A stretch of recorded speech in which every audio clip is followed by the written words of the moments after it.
Oi, gente, tudo bem aí? Vamos começar mais um República Água. E hoje, conversando com um legítimo republicano, um brasileiro patriota chamado Aldo Rebelo. Aldo Rebelo é um velho amigo meu, foi deputado federal por 6 mandatos, chegou a presidente da Câmara dos Deputados em Brasília e também teve um papel relevante na área executiva. Foi ministro de Ciência e Tecnologia, ministro do Esporte, foi ministro das Relações Institucionais, foi ministro da Defesa do governo federal e também foi secretário de Estado no Estado de São Paulo. Como deputado federal, teve um papel relevante em vários temas da maior importância para a agricultura brasileira. 2 fundamentais. Ele foi relator do grande controvertido tema da biossegurança, que permitiu o uso de transgênicos no Brasil.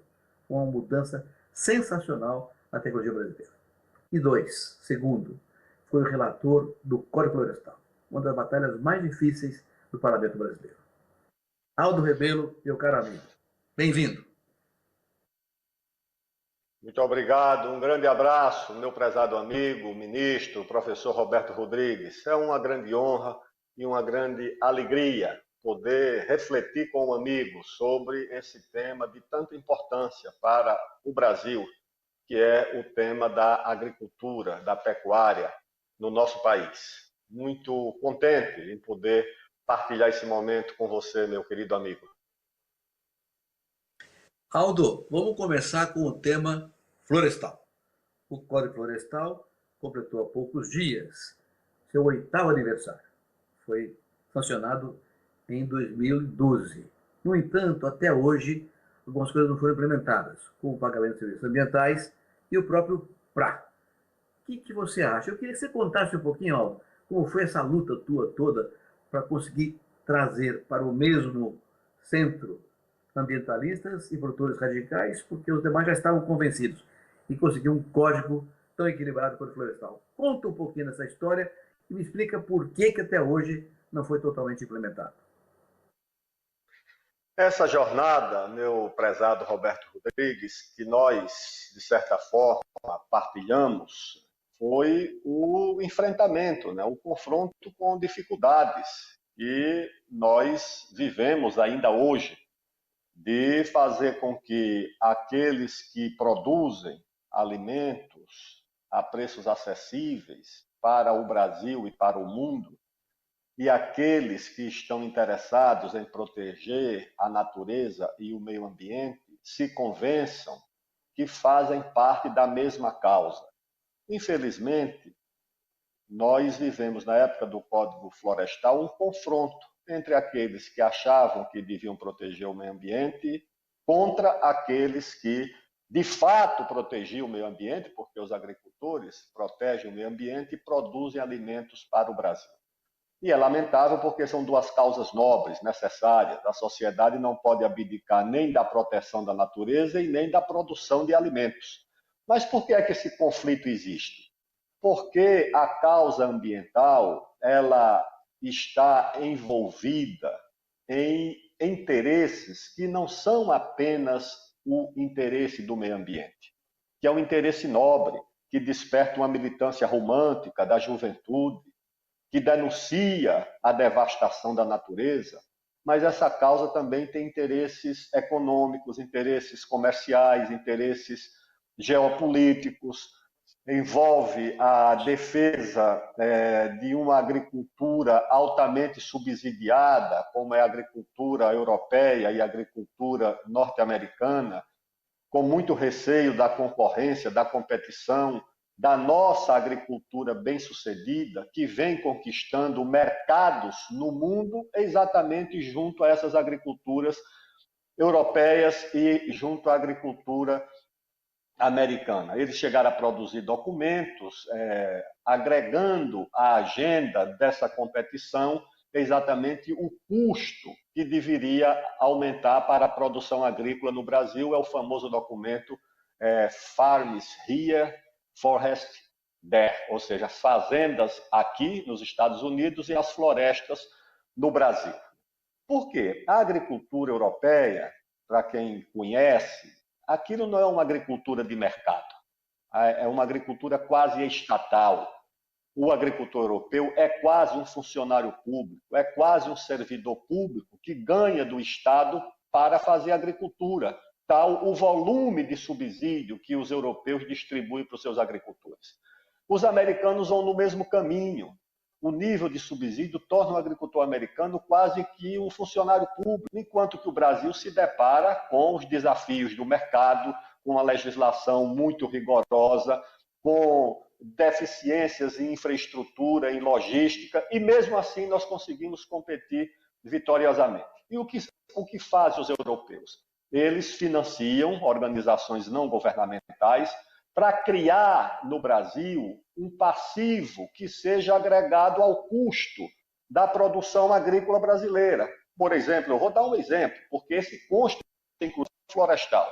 Se um agricultor na Amazônia tem que abdicar de 80% da sua área para a reserva legal e 35% no Cerrado e 20% na Mata Atlântica, enquanto que o agricultor europeu e americano não precisa abrir mão de nenhum centímetro quadrado, de nenhum hectare para produzir, é claro que isso já impõe um custo para o agricultor brasileiro que cria para ele dificuldade, mas eles acham pouco e querem criar ainda mais. E convenceram aqui instituições como o Ministério Público, que são instituições jovens, instituições que não têm uma compreensão clara do que é o mundo e do que é o Brasil, e essas instituições agem contra o agricultor brasileiro, não querem a aplicação do Código Florestal naquilo que ele protege, só naquilo que protege o meio ambiente, vão ao Supremo Tribunal Federal contra artigos de um código que já é o mais rigoroso do mundo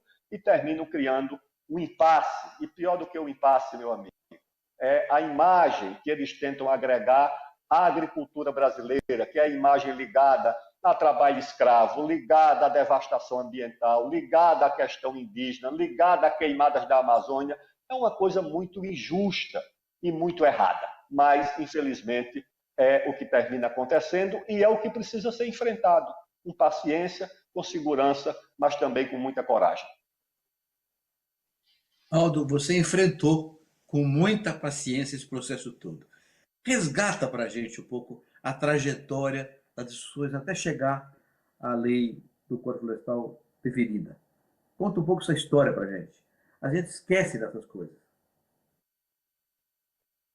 E o esquecimento é, muitas vezes, a preparação da próxima injustiça, porque só contando para que a gente possa acreditar no que acontecia naquela época. Houve uma mudança na tramitação das medidas provisórias no Congresso.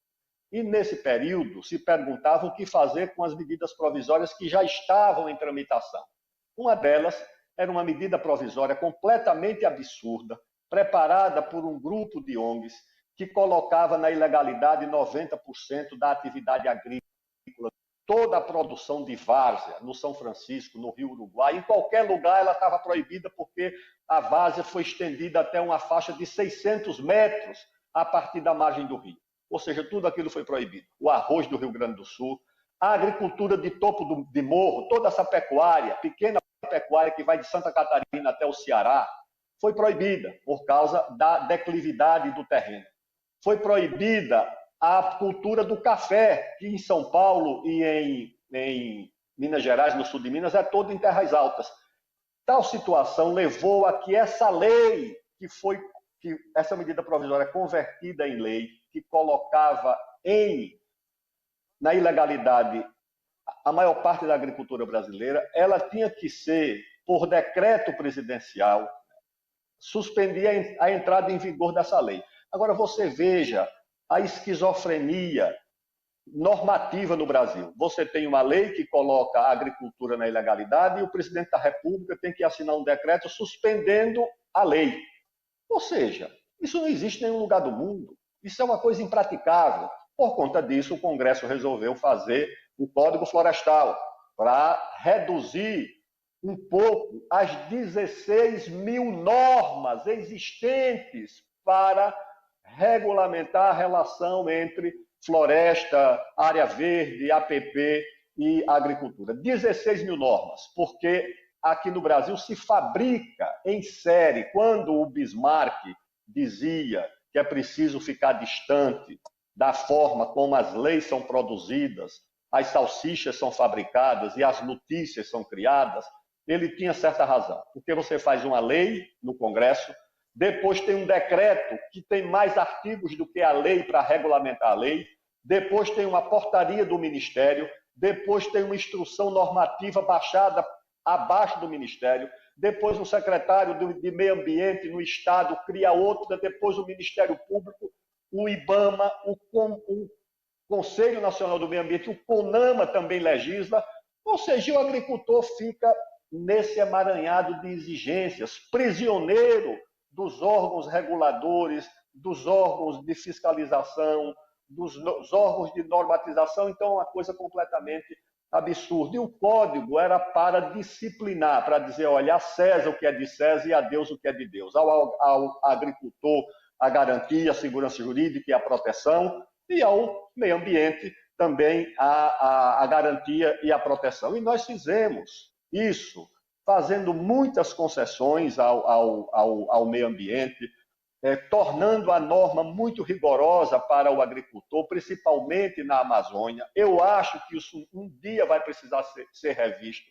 À luz do direito, da justiça, é um absurdo que um proprietário tenha que abrir mão na sua propriedade de 80% de um ativo que ele precisa para produzir, ele tem que abrir mão. Em nenhum lugar do mundo isso acontece, no Brasil. E mesmo assim, muitas ONGs, não são todas, né? E o próprio Ministério Público ainda acha que precisam impedir que naquilo que protege o agricultor, o Código Florestal seja bloqueado. Está sendo bloqueado. O programa de regularização ambiental foi suspenso em São Paulo, foi questionado em outros estados. E ainda tem o pagamento por serviços ambientais, que é uma contraparte positiva ao produtor. Tampouco regulamentado até hoje. Por quê? Porque os europeus criaram uma meta, que eles chamam de meta do milênio, que é zerar a emissão de carbono. Mas zerar a emissão do carbono não significa que vai acabar, ou seja, a emissão de carbono. Significa que você vai sequestrar o mesmo volume de carbono que você emite. Isso é o que eles chamam de zerar a emissão de carbono. Ou seja, você emitiu tanto de carbono, mas sequestrou o mesmo volume. O que é que acontece? Sequestrar carbono significa você, na indústria, abdicar de parte da produção ou criar uma tecnologia que é muito cara. Os europeus não estão dispostos a isso, os chineses não estão dispostos a isso, os americanos não estão dispostos a isso. Então, ele se propõe a fazer um outro mecanismo, substituir o sequestro de carbono pelos meios industriais por um outro caminho, que é reflorestamento e criação de áreas verdes. Qual é o problema que aparece? É que também ninguém na Europa, nos Estados Unidos, na China, na Índia, no Japão, está disposto a ceder área de reflorestamento. Qual a conclusão que eles chegaram? E há no mundo duas fronteiras de reflorestamento possíveis. Uma na África e a outra no Brasil. Ocorre que na África não há segurança jurídica para você fazer esse tipo de acordo. Por quê? Porque há guerras civis, há lutas tribais, você faz um acordo hoje, amanhã esse acordo é desmanchado, porque um grupo derrubou o outro do governo, você tem que armar exércitos, você tem que ter um custo muito elevado. O Brasil não, o Brasil é um país onde tem um Estado funcional, onde tem normas respeitadas. Então, eles chegaram à conclusão que tem que fazer um grande projeto de reflorestamento no Brasil. Ocorre, meu prezado Roberto, isso está num estudo da Universidade de Estocolmo, publicado pela revista Economist. Ocorre que não é uma área pequena que precisa reflorestar no mundo. É uma área do tamanho do Canadá, 9 milhões de quilômetros quadrados. A própria revista inglesa discute isso, diz, mas vai reflorestar o Cerrado? Mas lá está uma produção de grãos e de proteína do Brasil, os brasileiros vão resistir a isso. Então é o seguinte, querem fazer isso sem custo para eles, ou seja, não querem pagar por isso, porque acham que podem fazer no Brasil de graça, porque já conseguiram 80% de reserva legal de graça, já conseguiram 20% na Mata Atlântica de graça, já conseguiram 35% no Cerrado de graça, já conseguiram mata ciliar de graça, já conseguiram unidades de conservação em terra indígenas, mais do que o dobro do que o Brasil usa para produzir grãos. Ou seja, eles acham que aqui eles têm tudo de graça. E como nós somos um país de agricultura forte, mas de diplomacia frágil, nós não somos uma potência com a força da China, da Rússia, dos Estados Unidos, então nós somos premidos, acuados a aceitar regras em nome de uma causa nobre, que é a causa do meio ambiente, mas que para eles é um negócio. A causa é somente para nós. Para nós é uma causa, para eles é um negócio sem custo nenhum. Eu acho isso absolutamente inaceitável, tá certo? O Brasil deve já dá a sua contribuição. Na Amazônia, nós temos no estado do Amazonas 98% de área protegida. Tudo que você tem no Amazonas, o maior estado brasileiro, 3 vezes o tamanho da França. Se você somar o que você tem de agricultura, de pecuária, de cidades, de infraestrutura, de tudo, não dá 2% do território. O resto, tudo é proteção ambiental. E o mundo ainda acha pouco. 80% do território do Amapá, mais de 200 mil quilômetros quadrados, o Amapá dedica 80% é área protegida por unidade de conservação em terra indígena. No estado de Roraima também, mais de 200 mil quilômetros quadrados, mais do que muitos países europeus, a maioria dos países europeus, 70% totalmente protegido, pelo amor de Deus, e ainda nos apresentam ao mundo como inimigos do meio ambiente, devastadores.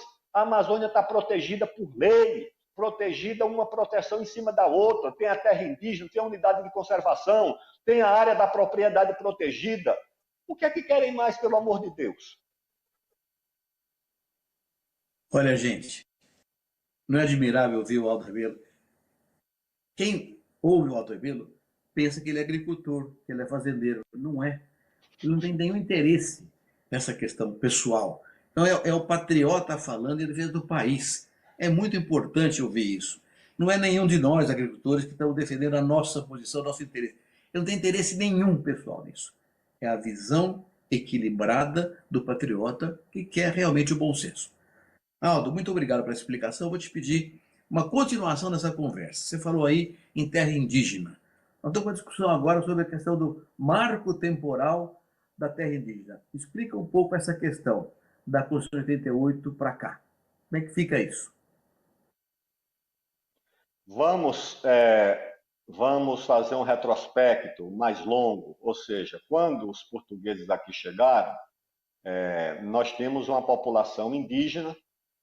A do litoral, os tupis, tinham de 100 a 300 anos no máximo que tinham chegado a essas terras, vindos provavelmente lá da região andina, do lago Titicaca, quando se espalharam pelas bacias dos rios da Amazônia e do Pantanal. Chegaram aqui. Os portugueses chegaram, iniciou-se o processo de colonização, que foi o período histórico, onde as potências coloniais se espalharam pelo mundo, Portugal, Espanha, Inglaterra, França, Holanda, depois a Bélgica, ou seja, os impérios coloniais, e Portugal formou o seu aqui no Brasil e uma parte na Ásia. Pois bem, quando o Brasil fez a Constituição de 1988, se discutiu o marco temporal, ou seja, o que é terra do índio e o que é que não é mais terra do índio. Terra que já foi convertida em cidades, em agriculturas, em infraestrutura, o que é. E os constituintes chegaram à conclusão que deviam colocar o marco na própria Constituinte, 88.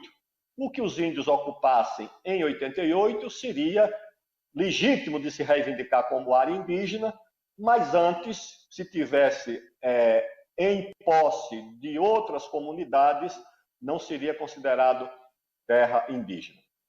O problema é que o Brasil também sofre o assédio e a pressão da própria ONU, de organizações internacionais, principalmente europeias e americanas, que trabalham com isso, porque não é só o Brasil, o Equador sofre essa pressão, a Bolívia sofre, nessa pressão, para não ampliar sua área de produção, de infraestrutura, de rodovia, ferrovia. Tudo isso é bloqueado pelas ações dessas ONGs em nome das populações indígenas. E agora eles questionam, junto ao Poder Judiciário, ao Supremo, ao Legislativo, esse marco temporal. Eles acham que esse marco temporal não deve existir. Então, se o marco temporal não deve existir, qualquer terra vai ser considerada ou poderá ser considerada terra indígena. Inclusive, em São Paulo, o Morumbi, o Anhangabaú, tudo isso pode ser reivindicado pelos descendentes do cacique Tibiriçá e da Índia Bartira, porque eles que cederam isso para fazer o pátio do colégio, para o Nóbrega e para o Anchieta, construir o colégio para os índios, que foi uma obra dos jesuítas. Qualquer área do Brasil poderá virar terra indígena, poderá ser reivindicada. É claro que eles não vão reivindicar nas cidades. Isso é uma armadilha para envolver o campo, a produção agrícola e a pecuária no Brasil. Isso é para agir na fronteira agrícola do Brasil e criar um tumulto jurídico, social, de natureza imprevisível entre populações que se reivindicam indígenas e agricultores, porque nós sabemos que o índio é autodeclaratório. Agora, no Maranhão, ocorreu um conflito. Imagine, meu amigo Roberto Rodrigues e nossos telespectadores. No Maranhão, havia lá numa determinada cidade um grupo de agricultores descendentes de índios que reivindicaram as terras de outros parentes agricultores que não se declararam índios. Então, você veja a situação. Uma parte se declarou índio e resolveu reivindicar a terra do outro que não se declarou. E estabeleceu-se esse conflito. Uma moça lá, do Sindicato dos Trabalhadores Rurais de outra cidade, ligou, eu falei com ela por telefone, dizendo, olha, aqui a metade do município já é terra indígena, agora a FUNAI quer a outra metade. E os agricultores que estão lá dizem que os índios não querem mais terras, os índios querem assistência técnica, extensão rural, escola, saúde. Eles querem isso, mas as ONGs transformam isso numa coisa secundária. Então, esse conflito está estabelecido. Isso põe combustível numa situação que pode se perder o controle, tá certo? Porque você vai reivindicar áreas consolidadas na mão de produtores. Já aconteceu essa tragédia no Mato Grosso, você retirar de uma área produtores rurais que estavam ali há mais de 50 anos, crianças que tinham nascido ali, doentes que estavam dentro de hospitais ali, tudo isso foi retirado por conta de uma decisão judicial de juízes. Estou falando do que sei, do que tenho certeza. Pegando só a questão da Raposa Serra do Sol, lá em Roraima. Um ministro da Justiça que decidiu fazer a homologação sem ir a Roraima, sem ouvir ninguém, decidiu. Depois isso vai para o presidente da República, que também decreta, tá certo, aquilo que o Ministério da Justiça encaminhou. E depois isso vai bater no Supremo e um ministro do Supremo decide sem ouvir ninguém no estado de Roraima. Eu fui lá várias vezes, vi índias chorando para não tirar os produtores rurais, numa área pequena. Roberto Rodrigues, de 1.700.000 hectares, a produção de arroz se dava em 17.000 hectares. Produção de arroz com sementes melhoradas pelos agricultores, com irrigação por gravidade. Uma coisa maravilhosa. Uma parte disso era distribuída para os índios, outra exportada para a Guiana.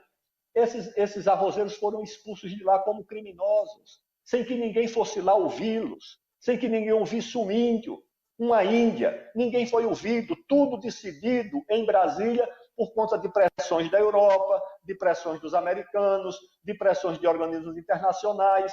E acho que nós, sinceramente, precisamos enfrentar com argumentos, com serenidade. Nós não podemos aceitar que o Brasil vire uma colônia de interesses que não são nossos. Gente que não protegeu nada, vem cobrar de nós.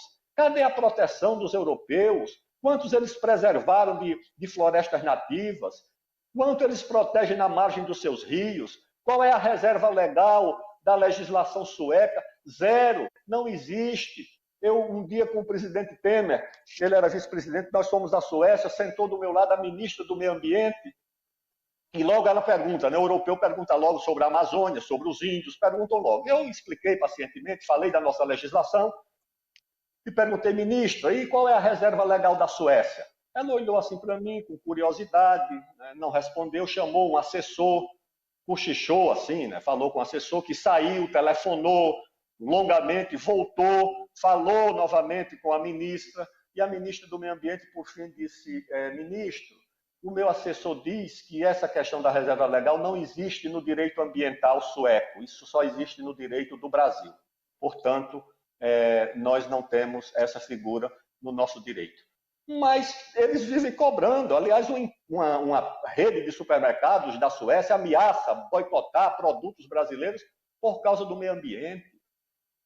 Mande qualquer menino percorrer a margem dos rios europeus, do Sena, dos rios alemães, do Mosela, do Reno, de qualquer rio, não tem mata ciliar. A mata ciliar é de produção agrícola, é de repolho, de parreira, de couve-flor, de beterraba.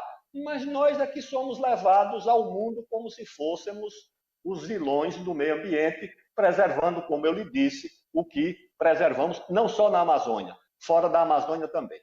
E, aliás, tem crescido a área de vegetação nativa no Brasil. Então, o juiz, o desembargador, o médico, o advogado, que tem uma renda alta na cidade, compra uma chácara, tá certo? Desaloja o agricultor que vai para a periferia da cidade e ali ele vai proteger área verde às custas da vida de um infeliz que abandonou a roça para morar numa favela na cidade. É muito bonito isso, sinceramente.